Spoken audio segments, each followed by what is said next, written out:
সূর্যের দেশ বলা হয়? সঠিক উত্তরটি হয়ে যাবে নরওয়ের হ্যামারফেস্ট বন্দরকে। পরের প্রশ্ন, ইউরোপের বৃহত্তম হ্রদ হলো ভিক্টোরিয়া, ল্যাডোগা নাকি চিল্কা? সঠিক উত্তরটি হবে ল্যাডোগা হ্রদ। পরের প্রশ্ন, অর্থাৎ আজকের লাস্ট এমসিকিউ প্রশ্ন, রুরো অঞ্চলের একটি লৌহ ইস্পাত শিল্প কেন্দ্র হলো?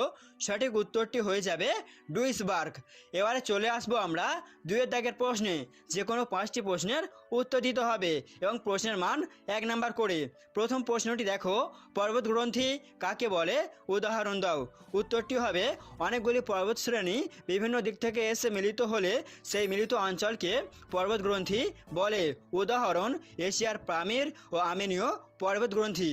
পরের প্রশ্ন, আইএসটি এর পুরো নাম কি? তো উত্তরটি হয়ে যাবে ইন্ডিয়ান স্ট্যান্ডার্ড টাইম। পরের প্রশ্ন অত্যন্ত গুরুত্বপূর্ণ, অন্তর্বাহিনী নদী কাকে বলে? উদাহরণ দাও। তো উত্তরটি হয়ে যাবে যে নদী কোনো দেশের মধ্যে উৎপন্ন হয়ে সেই দেশের মধ্যেই কোনো হ্রদ বা জলাশয়ে গিয়ে মেশে তাকে অন্তর্বাহিনী নদী বলে। যেমন ভারতের লুনি অন্তর্বাহিনী নদী। পরের প্রশ্ন, ভারতের কয়েকটি জল সংকটপূর্ণ রাজ্যের নাম লেখো। উত্তরটি হবে উত্তরপ্রদেশ, রাজস্থান, গুজরাট, মহারাষ্ট্র ও তামিলনাড়ু। পরের প্রশ্ন, মিয়েন্ডার কি? গুরুত্বপূর্ণ একটা প্রশ্ন। উত্তরটি হয়ে যাবে নদীর মধ্যপ্রবাহে বেগ কমে যাওয়ার ফলে নদী ধীর গতিতে চলতে থাকে। এই অবস্থায় সামান্য বাধা এলে নদী আঁকাবাঁকা পথ সৃষ্টি করে চলতে থাকে। একে মিয়েন্ডার বা নদী বাঁক বলে। পরের প্রশ্নটি দেখো, ছায়াবৃত্ত কাকে বলে?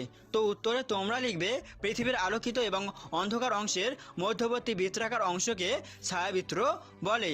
পরের প্রশ্ন, এটিও গুরুত্বপূর্ণ, মুক্তিবেগ কি? উত্তরে তোমরা লিখবে যে গতিতে গেলে কোনো বস্তু পৃথিবীর মাধ্যাকর্ষণ ছাড়িয়ে যেতে পারে তাকে মুক্তিবেগ বলে। এই মুক্তিবেগের গতি প্রতি সেকেন্ডে 11.2 কিমি। আর